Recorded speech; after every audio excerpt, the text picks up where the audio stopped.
안녕하세요. 저는 나름 평범하게 살아온 40대 여자입니다. 다른 사람들의 사연을 보면서 정말 세상에는 말도 안 되는 일이 많이 일어나는구나 드라마보다 더 드라마 같다고 느낄 때가 많은데 생각해보니 저에게도 정말 말도 안 되는 드라마 같은 사연이 있었네요. 저는 20대 후반에 남편과 결혼해 아이 2명을 낳아 키우고 있어요.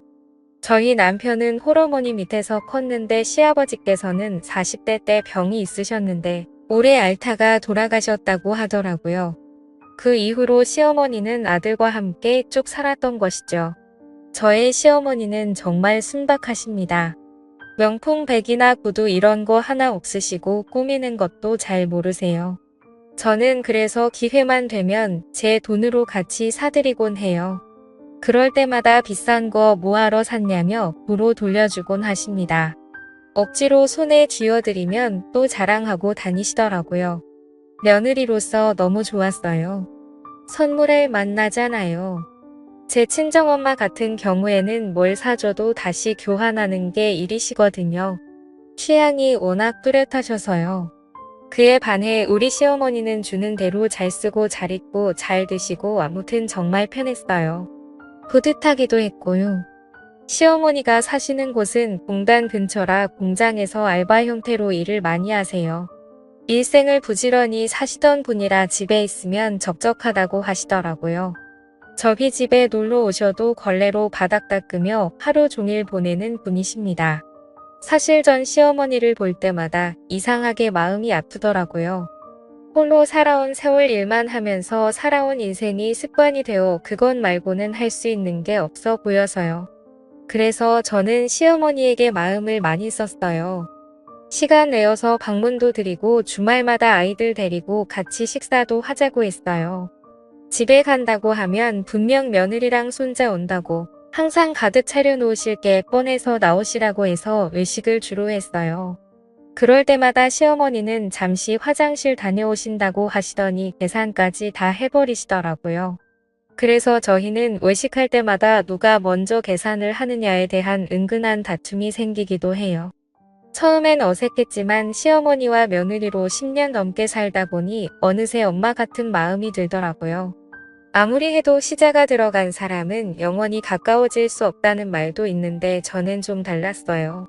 워낙 성격이 유하셔서 그럴지도 모르겠네요. 아이들이 커갈수록 신경 써줄 게 많다 보니 시어머니와 만나는 횟수가 점점 줄게 됐어요. 시어머님은 여전히 공장에서 일을 하셨어요. 60이 훌쩍 넘은 나이에 정말 쉬지 않고 일을 하시더라고요. 그래서 제가 힘들게 일하지 말고 쉬시라고 해도 놀면 뭐하냐며 계속 공장에 나가십니다. 시어머니도 일을 하시니 번거롭거나 복잡한 일들은 제가 거의 처리해드려요. 예를 들면 보험 처리라든지 공인인증서 갱신 같은 것들 있잖아요. 그 중에 가기 힘든 은행도 제가 대신 가서 금융 관련 일을 처리해드리곤 합니다. 그날도 아마 시어머니께서 공장에 계셨고 저는 시어머니가 처리해달라고 한 일이 있어서 인터넷으로 시어머니의 주민등록등본을 프린트했습니다. 프린트한 등본을 무심코 보는데 뭔가 이상하더라고요. 시어머니 이름 밑에 또 하나의 이름이 더 등록이 된 것입니다. 그것도 영어로요. 저는 너무 당황해서 업무 처리가 잘못된 것 같아서 동사무소에 전화를 걸었어요. 동사무소 직원은 잘못될 리 없다며 본인에게 확인해보는 게 빠를 거라고 하더라고요. 저는 이 사실을 남편에게 알리고 남편과 함께 시댁에 가서 어머니가 퇴근할 때까지 기다렸습니다. 시어머니는 퇴근하고 집에 들어오시더니 저희를 보고 무슨 일이냐고 물으시더라고요. 저는 시어머니에게 등본을 보여주며 물었어요. 어머님 여기 등본을 떴는데 이상해서요. 어머님 이름 밑에 또 이름이 하나 더 있어요. 이거 아는 사람이에요? 아니면 누군가 어머님 명의를 도용한 것일 수도 있으니까 신고부터 해야 돼요. 내버려둬. 내가 직접 한 거야. 네? 뭐라고요? 이 사람이랑 혼인 신고를 했단 말씀이세요? 나 사실 만나는 사람이 있었어. 너희한테는 말 못해서 미안하지만 그 사람 상황이 좀 안 좋아서 차마 이야기할 수가 없더구나. 너희들이 분명 반대할 게 뻔하니까. 아무리 그래도 그렇지. 어머님 이런 큰일을 혼자 결정하시고 통보하시면 어떡해요. 나도 내 인생이 있어. 이해해 줄 알았다. 그나저나 이름이 영어로 되어 있는데 혹시 외국인이에요? 몇 살인데요? 시어머니는 한참 동안 말을 못 하시더라고요. 남편은 답답했던지 시어머니에게 소리를 쳤어요. 그러니까 그 사람 외국인이냐고요. 맞아. 파키스탄에서 왔단다. 30살 좀 넘었고 남편과 저는 정말 말 그대로 얼어붙었습니다. 60이 넘은 시어머니가 30대 파키스탄인과 혼인신고를 했다니요. 저는 이 말 같지도 않은 말을 듣고 귀를 의심했어요. 시어머니는 그 사람과 공장에서 만났다고 하네요. 동료로 만나다가 정이 들었고 그 사람이 시어머니에게 진심으로 다가와서 시어머니도 그 사람과 자주 만났다고 합니다. 그리고 그 남자는 자기 힘든 일들을 시어머니에게 토로하기 시작했고 시어머니는 그 남자를 위로해주고 적극적으로 돕겠다고 나서기까지 하다가 혼인신고라는 사태까지 온 것이죠. 근데 큰 문제는 시어머니는 이것이 사랑이라고 믿고 있다는 것입니다. 어머님 그 사람 어딨어요? 월급도 많이 주는 대로 이직했어. 거기가 어딘데요? 모르겠네. 어머님 그걸 모르시면 어떡해요? 같이 살긴 했어요. 혼인신고 도장만 찍고 그 남자가 도망가 버린 게 아니고요. 어머님 말 좀 해보세요. 이게 얼마나 큰 사건인지 아세요? 내가 알아서 해. 아마 그 사람은 한국 비자 때문에 어머님한테 접근했을 거라고요. 호적에 등록해주니까 신나서 도망가 버린 거고요. 저는 속상한 마음에 시어머니를 다그쳤어요. 하지만 우리 시어머니는 계속 그 남자가 돌아올 거라고 믿고 계셨어요. 정말 답답할 노릇이죠. 어쩜 이렇게 바보 같으신지. 제 남편은 답답해서 밖에 나가서 담배를 피우고 있고 저는 계속 한숨만 쉬고 시어머니는 저희에게 계속 괜찮다고 하시고 총체적 난국의 순간이었습니다. 저는 일단 그 남자를 찾아야 했습니다. 분명 시어머니에 대한 마음은 진심이 아닐 테니 그 혼인신고를 취소부터 해야 했어요. 먼저 SNS를 뒤지면서 나름대로 추적을 해봤어요. 정말 서울에서 김서방 찾기가 이런 거구나 싶었죠. 그리고 시어머니가 살고 있는 동네에 있는 공장의 사장님들을 한 분씩 찾아냈습니다. 직접 발벗고 나서니까 의외로 쉽게 찾아지더라고요. 시어머니에게 혼인신고만 걸어두고 도망간 그 남자는 공단 내의 다른 공장에서 일하고 있더라고요. 그 공장 사장님은 이름을 듣더니 바로 알더라고요. 얼마 전에 이직했고 나이도 30대 다 일치했어요. 저는 사장님에게 이 사람이 제 시어머니에게 저지른 짓을 낱낱이 밝혔습니다. 그런데 사장님이 갸우뚱하더라고요. 그놈이 그럴 리가 없는데. 네? 왜요? 나한테 파키스탄에 있는 아내랑 자식들 사진도 보여줬거든요. 아내랑 자식까지 있어요? 네. 설마 유부남인데 그런 짓을 했겠어요? 잠시만요. 불러올게요. 사장님은 그 남자를 불러오겠다고 했어요. 잠시 후 사장실 문을 열고 그 남자가 들어왔어요.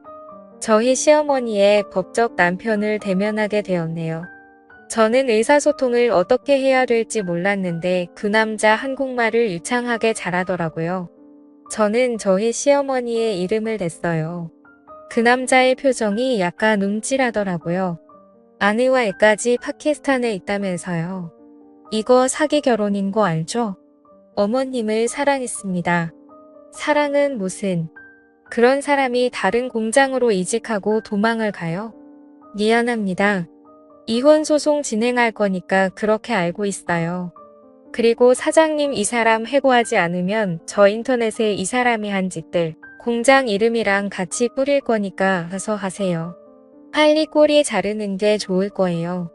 저는 사장님에게 이 남자의 해고를 권유했고 사장님도 사태의 심각성을 눈치챘는지 알겠다고 바로 인사 조치하겠다고 약속하셨어요. 문제는 저희 시어머니였습니다.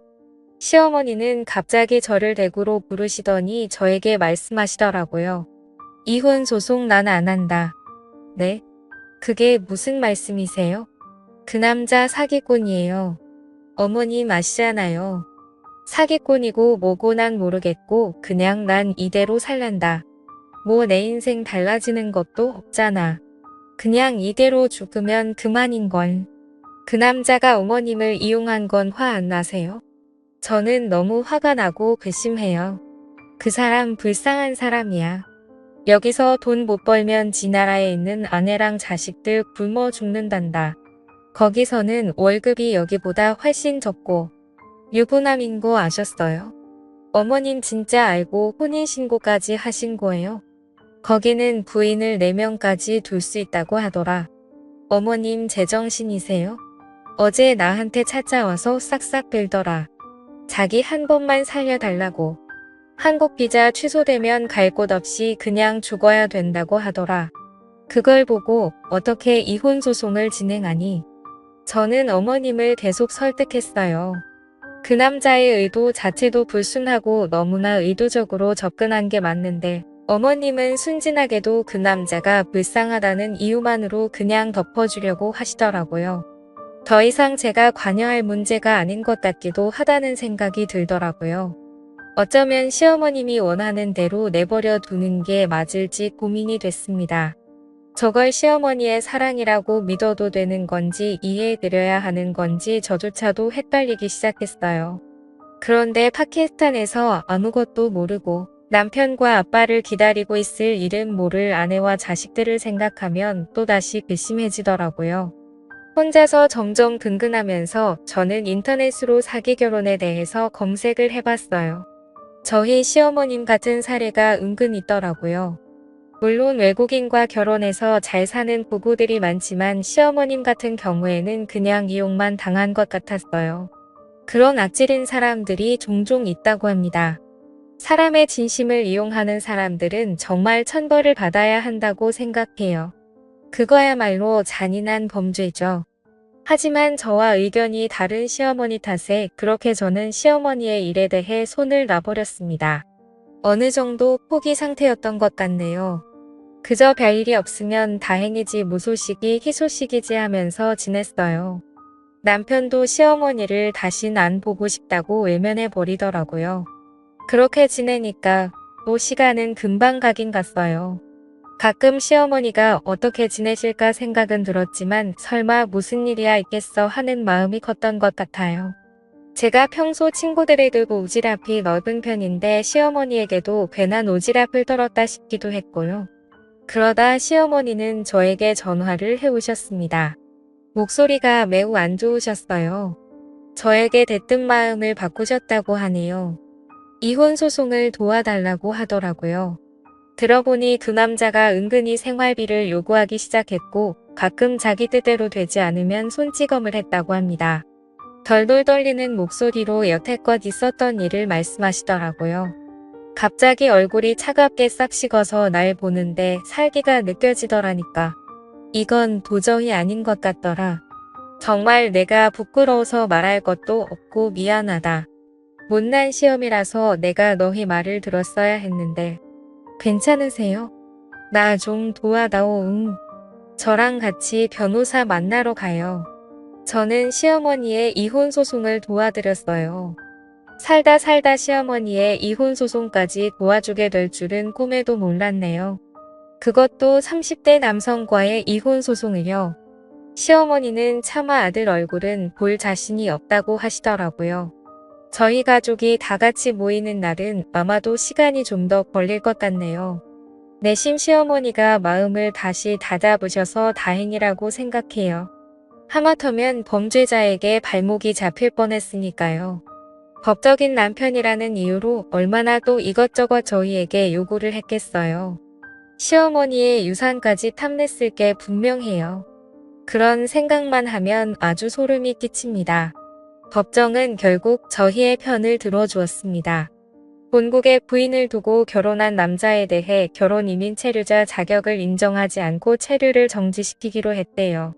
결국 그 남자는 꼼짝없이 파키스탄으로 돌아가게 되었지요. 자신의 이득을 위해 사람의 진심을 가지고 장난치면 그 끝이 어떻게 되는지 그 남자가 꼭 알았으면 좋겠네요. 마음 같아서는 그 남자의 아내와 자식들에게도 이 사실을 알리고 싶었지만 연락할 수 있는 방법이 없더라고요. 아쉬울 따름이었습니다. 집에 모셔다 드리는 길에 시어머니를 힐끗 보는데 씁쓸한 표정을 짓고 계시더라고요. 아무래도 나름대로의 추억이 많이 떠올랐나 봅니다. 감히 마음을 헤아릴 수 없어서 아무 말도 건네지 못했네요. 그 이후로 저는 시댁에 자주 놀러 가고 있어요. 제 친구들은 저에게 뭐하러 시어머니를 챙기냐고 하지만 그 일을 겪고 난 후 마음이 외로우실까봐 걱정이 되더라고요. 든 자리는 몰라도 난 자리는 티가 난다고 하잖아요. 못난 놈이었지만 그래도 마음을 주고받았던 사람인데 오죽할까요? 아무쪼록 시어머니가 마음의 회복을 빨리 하셨으면 좋겠어요. 울적한 마음을 털어버리고 다시 예전처럼 가족 다 같이 명절에 만날 수 있는 날이 왔으면 좋겠네요. 그날이 빨리 오기를 바랍니다.